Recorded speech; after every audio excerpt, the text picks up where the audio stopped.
इसमें आपके महाजनपद 16 महाजनपदों के बारे में आपको पढ़ाया था।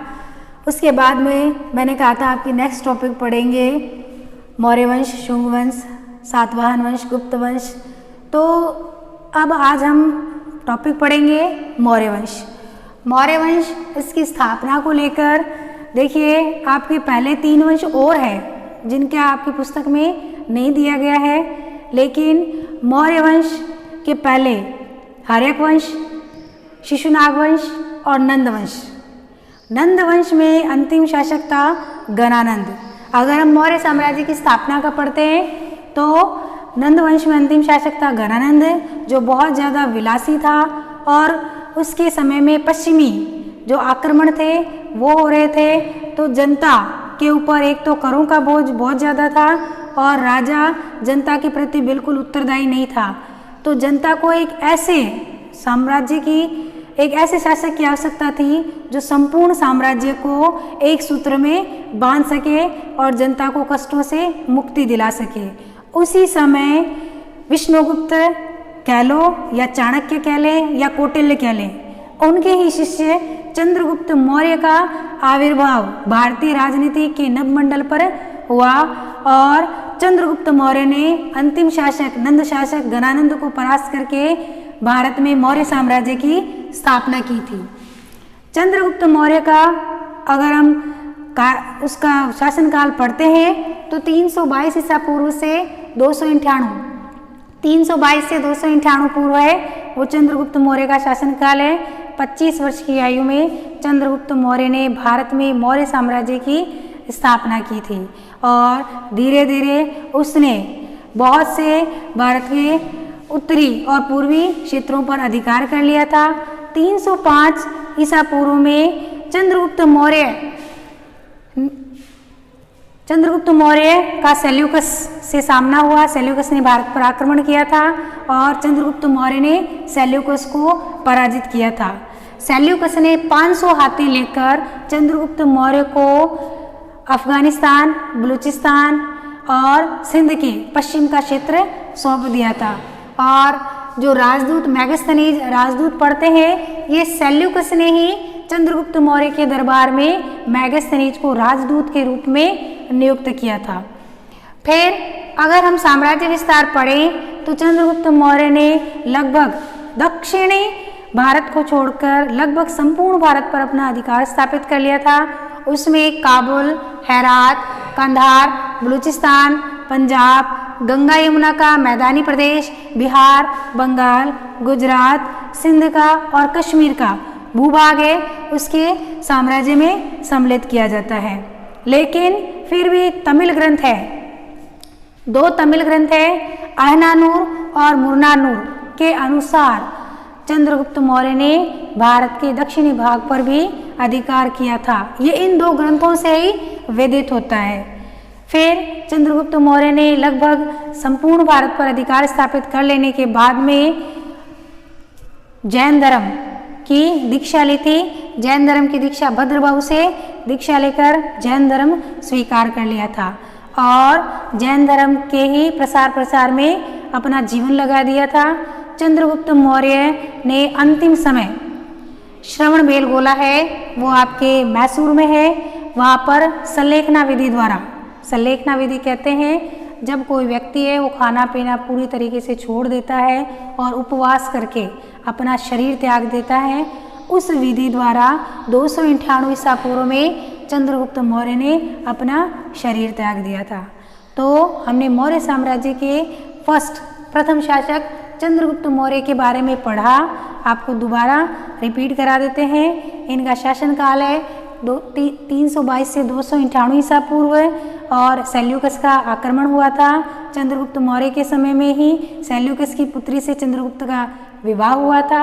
सेल्यूकस ने मेगास्थनीज को चंद्रगुप्त मौर्य के दरबार में राजदूत के रूप में नियुक्त किया था और इनका साम्राज्य विस्तार है काबुल, हेरात, कंधार, बलूचिस्तान, पंजाब, गंगा यमुना, बिहार, बंगाल, गुजरात, सिंध और कश्मीर का कुछ भूभाग, अधिकतर संपूर्ण भारत पर इन्होंने अधिकार किया था।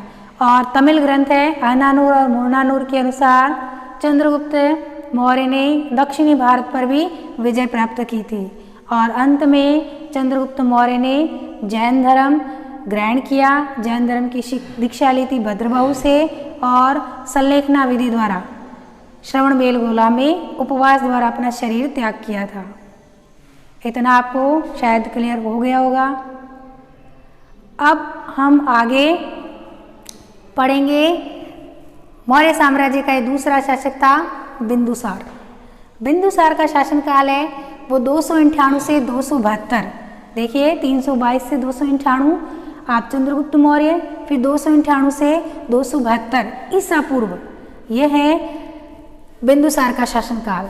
यूनानी जो ग्रंथ है उनमें बिंदुसार को अमित्रोचिट्स कहकर नाम संबोधित किया गया, या फिर इसका नाम अमित्रगात नाम से भी आप जान सकते हैं। वहीं जैन जो भी ग्रंथ है उसमें उन्हें सिंहसेन और कई ग्रंथ हैं उनमें उन्हें भद्रसार नाम से भी संबोधित किया जा सकता है।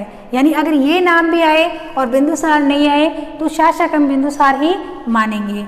उसके बाद में तक्षशिला में दिव्यावदान ग्रंथ है।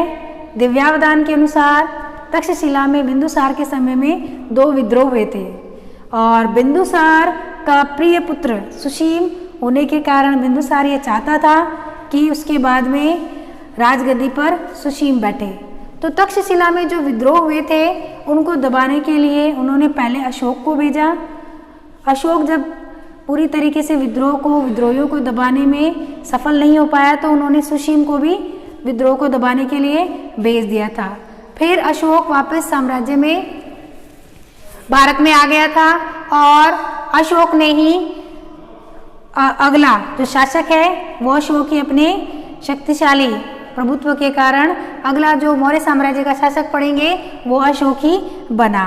एक यूनानी शासक है, उन्होंने राजदूत के रूप में बिंदुसार के दरबार में डायमेकस को राजदूत के रूप में नियुक्त किया था और बिंदुसार ने भी भारत में अपना बहुत साम्राज्य विस्तार किया था। अब इसके बाद हम जो तीसरा और महत्वपूर्ण शासक पढ़ेंगे मौर्य साम्राज्य का वो है आपके अशोक या अशोक महान के नाम से भी जाना जाता है। इनका जो आपकी विस्तृत रूप में काफ़ी लंबा चौड़ा वर्णन दिया हुआ है बुक में, वो पढ़ेंगे। अशोक का कार्यकाल था 273 से 232 ईसा पूर्व। अशोक के पुत्र और पुत्री थी महेंद्र और संघमित्रा। अशोक का नाम है पुमास्की और गुर्जरा अभिलेख है, उनमें देवनामप्रिय या देवनामप्रिय दसी इस नाम का मतलब होता है वह राजा जो देवताओं को भी प्रिय हो, यानी उसका जीवन ऐसा रहा है जो देवता भी उसकी तारीफ करने को आतुर हो जाए। तो देवताओं को प्रिय होने के कारण या देवताओं के समान होने के कारण अशोक को देवनामप्रिय दसी की उपाधि दी जाती है। अशोक ने अपने राज्याभिषेक के 8वें वर्ष में कलिंग जो वर्तमान में उड़ीसा में है, कलिंग पर 261 ईसा पूर्व में आक्रमण किया था। कलिंग पर आक्रमण करने के कारण कलिंग को विजित तो कर लिया, लेकिन उसमें इतना ज़्यादा नरसंहार हुआ कि उस नरसंहार को देखकर अशोक का मन था वो द्रवित हो उठा और उसने इस युद्ध के बाद में हमेशा के लिए युद्ध त्याग दिया। उसने भेरी घोष, जैसे युद्ध आरंभ होता है तो भेरी घोष यानी युद्ध के लिए तैयार हो जाएं, उसकी घोषणा की जाती है। लेकिन कलिंग आक्रमण के बाद में अशोक ने भेरी घोष के स्थान पर धम्म घोष अपना लिया था और उसके बाद में जैसे चंद्रगुप्त मौर्य ने जैन धर्म की दीक्षा ली थी और अशोक ने जैन धर्म की नहीं बौद्ध धर्म की दीक्षा ली थी। उन्होंने निग्रोध और उपगुप्त 2 बौद्ध भिक्षुक हैं, उनके प्रभाव में आकर बौद्ध धर्म ग्रहण कर लिया था और अपना संपूर्ण जीवन बौद्ध धर्म के प्रसार प्रचार में लगा दिया था। उनके पुत्र महेंद्र और पुत्री संघमित्रा को भी उन्होंने धम्म यात्राएं और धर्म के प्रसार प्रचार में योगदान के लिए लगा दिया था। राजतरंगिणी कल्हण, कल्हण द्वारा रचित है राजतरंगिणी। उसके अनुसार भी अशोक ने बौद्ध धर्म के प्रसार में काफ़ी योगदान दिया था। अशोक ने बौद्ध धर्म ग्रहण करने के बाद में जो यात्राएं की है, जैसे पहले राजा यात्राएं करता था तो शिकार को लेकर यात्राएं करता था। जो विहार की यात्राएं की जाती थी ना जंगलों में, वो शिकार को लेकर की जाती थी। लेकिन अशोक ने ये कहा कि शिकार को लेकर यात्रा न करके धर्म के प्रसार को लेकर यात्राएं की जाए। और बौद्ध भिक्षुकों के रहने के लिए, उनके बौद्ध धर्म के प्रसार के लिए उन्होंने 4 गुफाओं का निर्माण कराया था। सुदामा, चापार, विश्व झोपड़ी और कर्ण, 4 गुफाओं का अशोक ने निर्माण करवाया था। अब जो आपके आगे नेक्स्ट टॉपिक पढ़ेंगे हम, वो अशोक का धम्म, बौद्ध धर्म के बारे में, अशोक का प्रसार प्रचार, उन्होंने क्या क्या इसके लिए नियम बनाए, वो सब अगले क्लास में पढ़ेंगे।